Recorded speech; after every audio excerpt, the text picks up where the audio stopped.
Good morning. Hello, everyone, and welcome to A Moment of Hope with Upward Transitions. I'm Carla Stinnett, and today we're very excited to have our special guest, Cale Powers. He is the Housing Program Coordinator with the Veterans Affairs Program, which is our a federal program. So we'd like to welcome Cale to our broadcast today. Welcome. Hi, good morning. We're so happy here that you could join us and that you're here to tell us more about the homeless program at the Veterans Affairs Department. Well, I'm excited to be here and talk about it. Thank you very much for having me. Okay, so just to get things rolling, we were wondering about the mission, or how do you process your mission and your work at the Veterans Affairs? How's that work in the history? Yeah, so the mission is kind of stayed the same throughout time, but generally it's to help homeless veterans and their families off the street so that, incidents of homelessness are rare and non-recurring and brief if they do happen. For the VA, homeless assistance developed in the late 80s. I think it was 1987. They developed what we call NEPIC. Everything in the VA is an acronym, but NEPIC is the Northeast Program Evaluation Center, and they were looking at structured ways to address societal issues like homelessness. And that kind of morphed and evolved. There were some studies done in the 90s about what leads veterans towards homelessness. And then the push really developed in the late 2000s-ish, like 2008, 2009, with some initiatives. And that's really where we hit the ground running here in Oklahoma City. Probably around between 2009 and 2012 is where everything kind of synthesized and came together for us. So prior to that, did you actually have a program that was, okay, so it was specific to the homeless? Yeah, we had a very small program at the time, just kind of handling pockets of homeless veterans that we were able to, mostly in an outreach, engaging in outreach. And from that, we developed, various programs. We have, 8, 9, 10 programs, depending on how you kind of parse them out now. But back in 2009, it was really just about 2. Yeah. And tell me just a little bit about you personally, how you got into the work that you do. I got really lucky, if I'm being honest with you. Back in 2008, I was in graduate school, and I got placed at the Homeless Alliance for my graduate practicum. We started coordinated case management at the old Westtown buildings. They're off of 3rd in Virginia. And I met some really fantastic people. That kind of lent itself to a position with North Care, doing community homeless work. And just kind of over time, there was an opportunity in 2015 with the VA to do this. And I'll tell you, it's so incredible working somewhere that has such great resources and supports. So I've been here since about 2015 in the homeless program, worked for a while in Lawton with homeless veterans there. And since about 2018, it focused solely here in Oklahoma City. So how many clients do you serve in your homeless program here each year? Every year, we're right at about 750. That fluctuates a little bit. As a general rule, we've got just a shade under 500 Section 8 vouchers allocated to us that we can hand out. We've got a 16-bed transitional living facility, 24 other transitional beds, and then 14 beds in emergency shelter. We do outreach and a bunch of other programs like that too. So all in all, about 750 a year. Now, is that in the state of Oklahoma total, or is that a certain county? Or it's primarily in Oklahoma County. Yeah. We do have some of our Section 8 vouchers are in Cleveland County and Comanche County, Norman and Lawton, but for the most part, that's Oklahoma County. Okay, I see.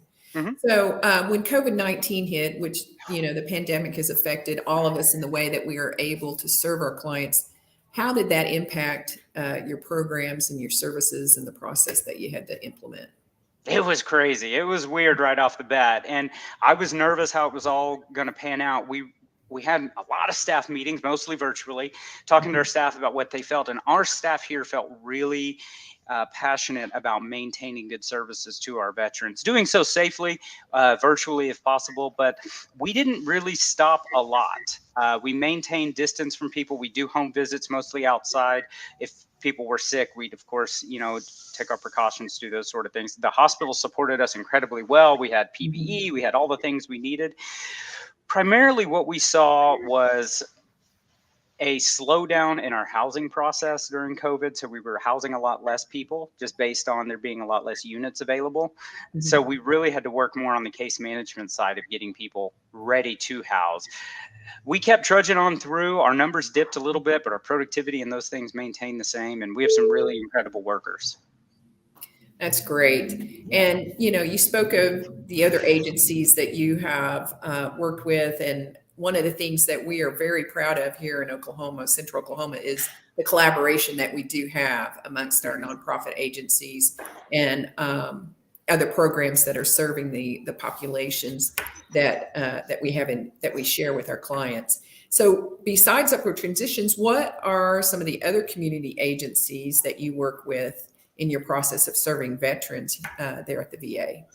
Well, let me say this about upward transitions. There's a lot of what we do that we wouldn't be able to do without upward transitions. Whether it's birth certificates or helping people with little odds and ends here and there, upward transitions is a vital role in that.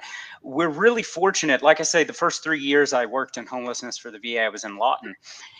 And if I'm kind of comparing the two situations, I recognize how fortunate we are in Oklahoma City to have places like the Homeless Alliance. Dan and his staff at the Homeless Alliance are invaluable. They've changed how homeless services are provided and what homelessness looks like in Oklahoma City in a positive way.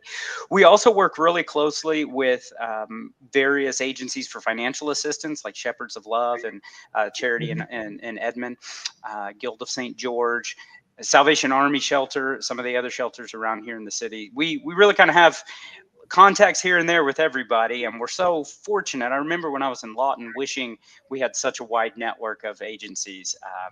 One Mhm. real big source down there is Catholic Charities, which we have up here too, and Mhm. they're fantastic people we work with as well. Yes, and we share that same collaboration with some of those agencies as well. Um, I was just wondering, when you see your clients and serve them, what is the most contributing factor to the homelessness condition of your clients that you can observe? What's interesting? I think different people have different ideas in their heads of what a homeless veteran is. There was a Mhm. study in 1991, I think, done by the VA that showed there really wasn't much of a correlation between combat experience and homelessness. It was deeper than just that.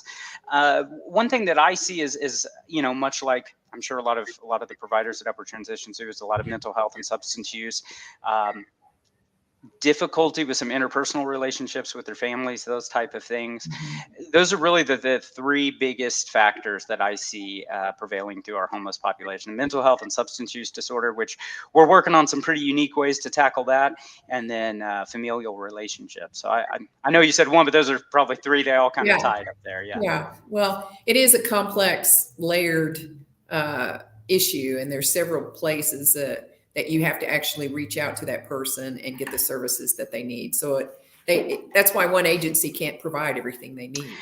I agree. And one thing that I'll say to that is, it occurred to me back in 2008 when I was at Homeless Alliance, and even more so now, that whether you're a veteran or you're just, a civilian, none of us are too many steps away, from ending up in a bad spot.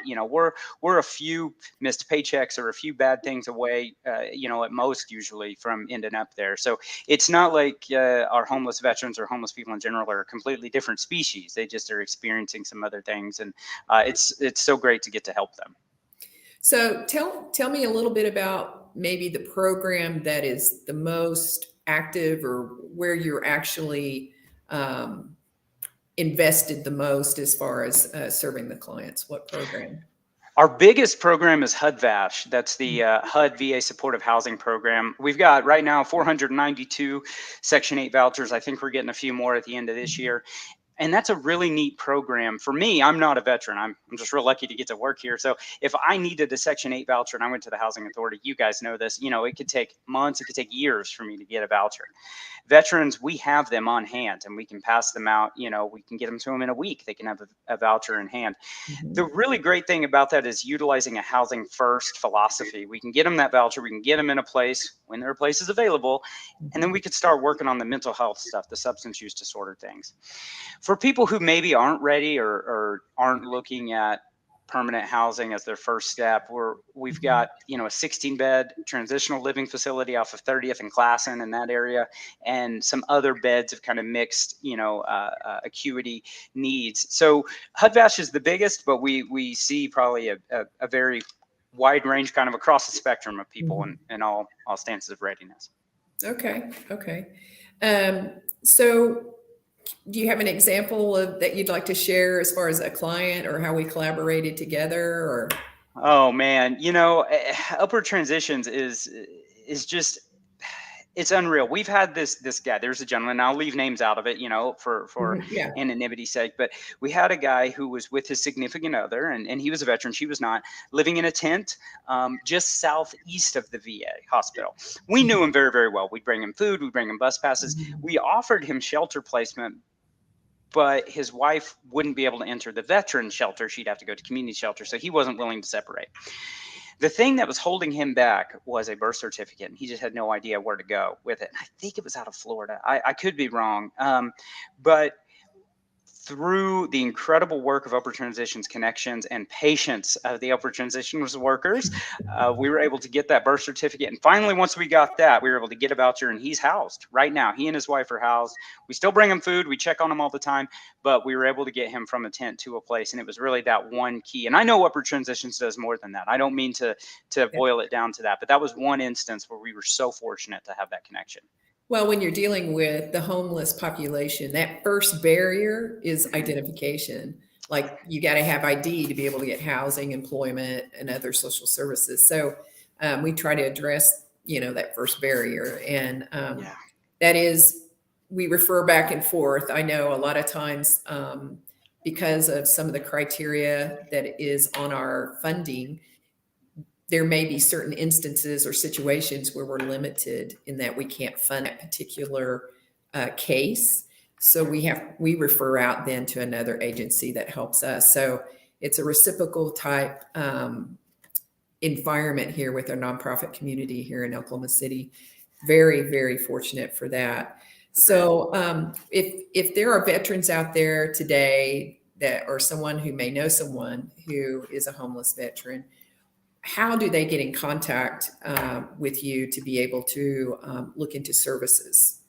The best way is we have a homeless walk-in office at our hospital. I know that's not super accessible to everybody, but our hospital off of Northeast 13th, we've got a homeless walk-in office Monday through Friday, 8 to 4 on the first floor. Anybody can come in, just like it sounds, no appointment necessary. We can check eligibility, what you're eligible for. We can do screening for any of our programs. And we can get you set up. If that's not an option, calling the hospital, 405-456-1000, and just asking for homeless services. They'll get you through the pipelines there. We've got some really incredible staff that can answer a call and handle a lot. We can do a lot over the phone. Yeah. So either one of those two, those are really good places to start. That's great.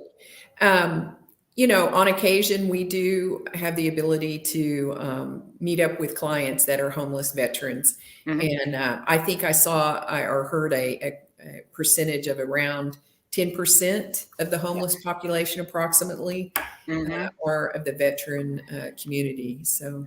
Yeah, in Oklahoma, it tends to be, sometimes closer to 11%. I think nationally, the average is about 10%. We were really lucky in that we got to do our point in time count at the beginning of March. The city of Oklahoma City and the continuum of care, where they were able to organize it despite COVID and the weather and all the things. We finally did it, and it takes a little while for HUD to calculate all the data from that. So we'll get the numbers back on how many veterans we counted probably in a few months, but I believe our last count, there was roughly about 1,500 homeless people counted on point in time, and I think right under 160 were veterans. Yeah. The interesting thing about point in time is that self-identification as veterans. Do you hold yourself out to be a veteran? Sometimes there's some nuances of eligibility which kind of boggle my mind, but from that identification as a veteran, that opens you up to a bunch of different avenues. So it's really a great place to identify. And once we get the numbers back this year, it feels like everybody seems to believe homelessness has increased a bit. I think it probably has. So we're looking forward to getting these numbers back and improving and increasing our services. Yes. Well, we are so grateful for the work that you do and the fact that the experience that you have in working with the population that we all share. And just wanted to thank you, Kale. Our time is up today. We try to keep it to about 10 to 15 minutes. But we thank you so much for being our guest today on A Moment of Hope. And that is part of our mission is inspiring hope with our neighbors who are experiencing housing instability in our community. So Thank you all. Appreciate it. Yeah, thank you. And we'll see everyone again next week. And if you have any questions, contact the VA. And if you have a veteran in your life that needs help, they can help you out. So thank you again. We'll see everyone next week. Thank you.